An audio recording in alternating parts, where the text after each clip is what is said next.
Hey, Linda here. I started surf skating 2.5 months ago.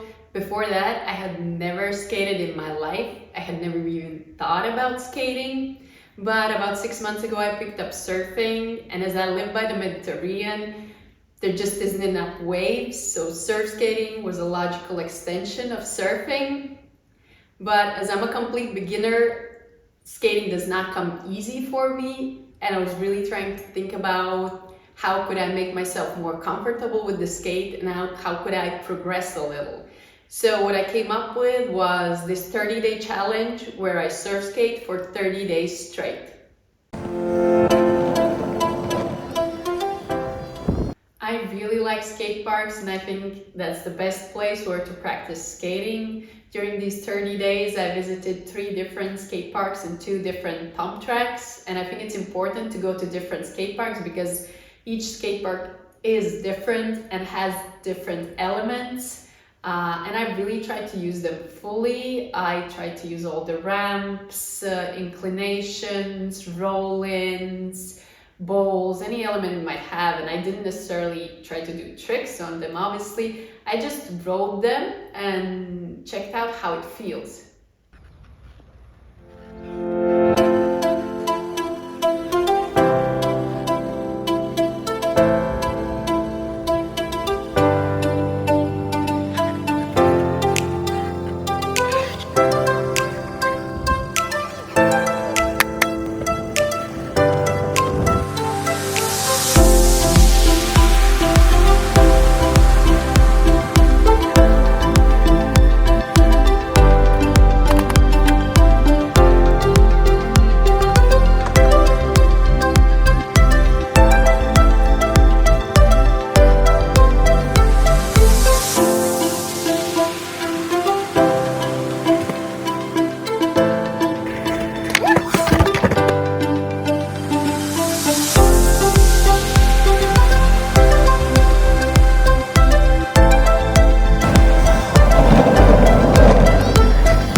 I didn't initially plan to do any tricks, but they kind of slowly found their way into my routine.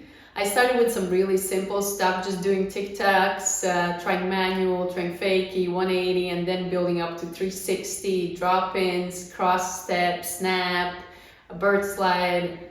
Well, I actually never succeeded to do a bird slide, so I guess it's unfair to mention it. But the truth with all of the tricks I did was that I'm still very inconsistent with them. I might get them right a couple of times, but most of the times they're still a work in progress.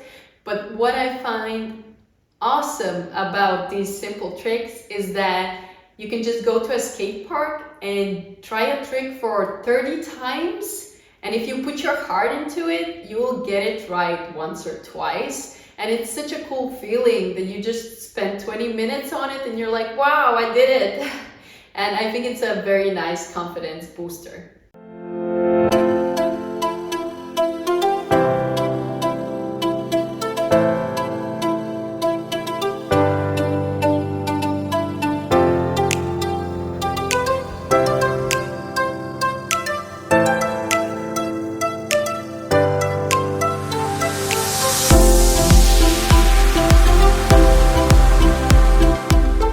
Somewhere around the middle of my challenge, I included a cool kids section in it because I noticed from my videos that I'm carrying my board around a lot, and I'm carrying it around and then I'm just putting it down in the perfect position for whatever I was going to do, and it looked so silly. So I just Googled and looked up some ways how to start skating and stop skating, how to pick up your board in a more natural way. So I tried the caveman, I tried the throw down, I tried the thing where you just kick your board up and catch it. In general, I just tried to skate more instead of walking with my board. But I must admit that it's still work in progress, and I'm still not a cool kid.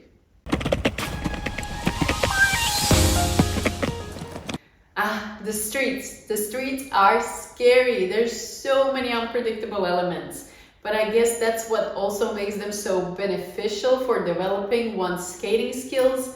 One definitely becomes a more agile and adaptive skater when skating the streets, just because so many things can change. The flooring can change, there can be obstacles, there can be inclines. You have to adapt to these things on the go.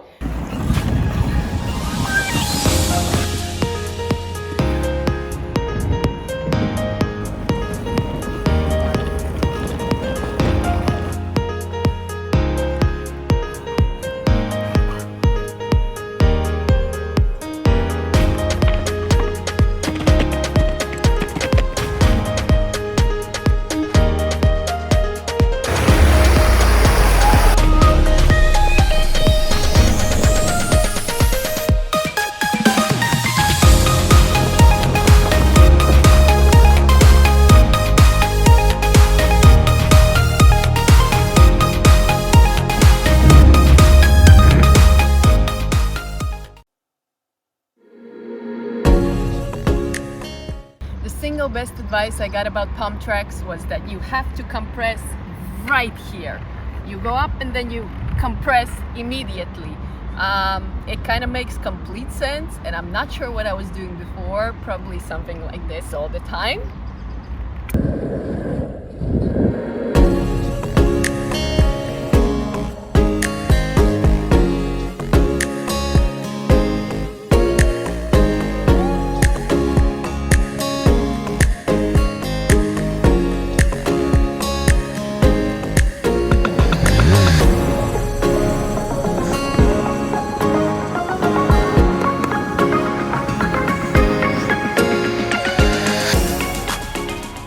And the best advice I got about corners was where you look, you go.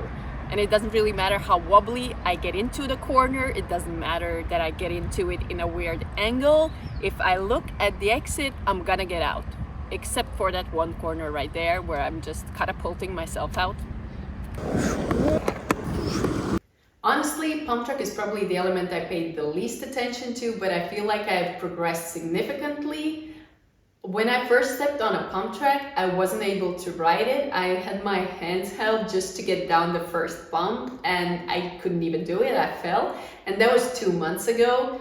So I feel like if you understand the basics, some of the basic principles of how a pump track works, you can progress fairly easily. And by progress, I obviously don't mean that I'm taking very high lines or doing it with style or going very fast. I just mean that I can ride it freely in my own wobbly way, and I can have some fun with it.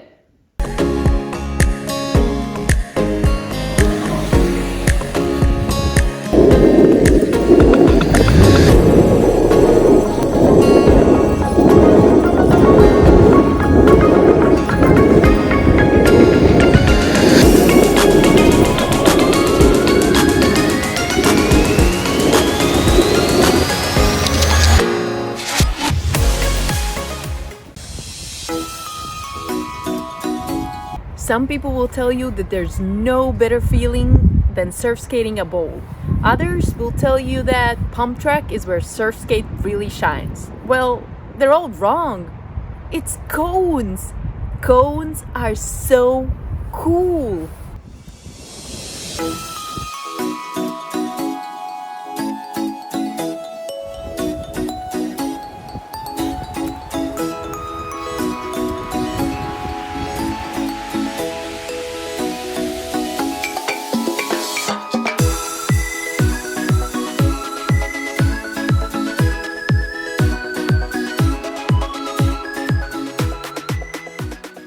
I do love cones. I love the repetition. I love the precision. I love the fact that cones give you so many second chances. I really like to repeat the exercise over and over again, and to get this chance to really pay attention to whatever is missing in my technique. Obviously, cones are very important for surf training, but I believe cones are the element that contributed the most to building my confidence in my ability to surf skate, because I could just try the movements over and over again and just add speed to them and add movement to them and add more energy to them. So I think it really builds a great base for surf skating.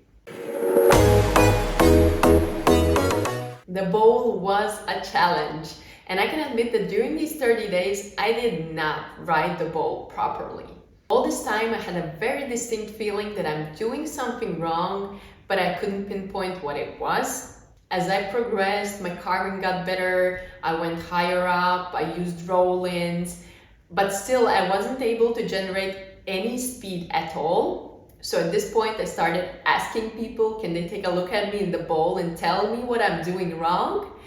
And most people couldn't tell me what I'm doing wrong. They just said that, well, I have to try harder, or I have to give it more repetitions, or my lines still aren't perfect. Until a couple of days ago, when I had already finished this challenge, a friend of mine was watching me and he said, and now when you go down, push against the wall.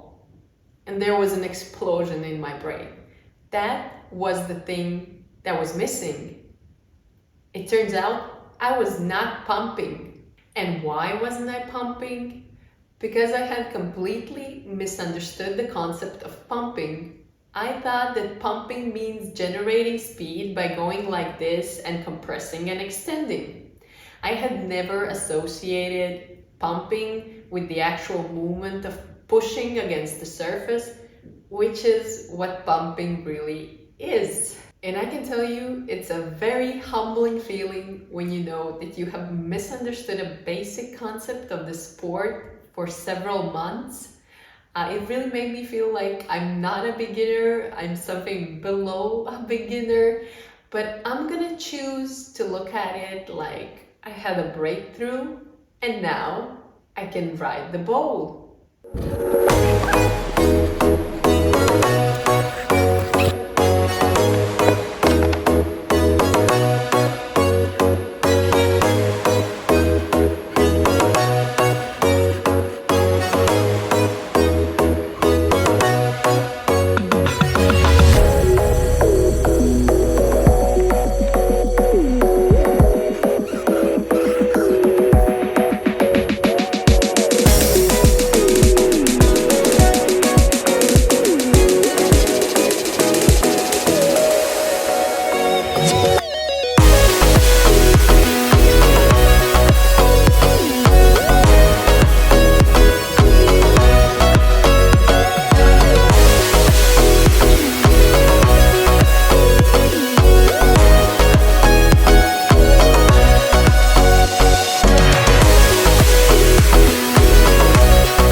Drop-ins. When I started these 30 days, I had already tried to do a drop-in on a slope and succeeded a couple of times, but I had never done one on a ramp.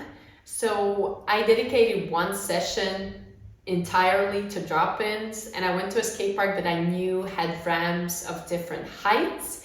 And I started with the lowest one and built my way up to higher ones. And I must say that mine has the main role when it comes to doing a drop-in. It really is about not being scared and committing fully. What I did is just putting the skateboard there and counting 1, 2, 3, go. And if I started counting 1, 2, 3, 4, then I took a step back and started all over again, because I know the longer I'm standing there looking at it, the harder it gets.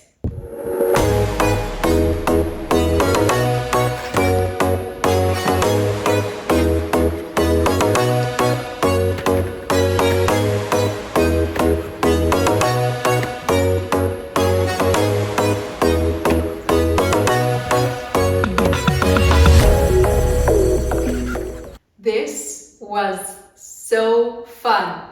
I had honestly forgotten how fun it can be to learn a new skill, especially a physical skill. The obsession, the way it takes over your mind, the video checking. I thought, I have a university degree. I'm done learning in this life. Well, I was wrong. Turns out, apart from having a university degree, you can also learn how to drop in a bowl.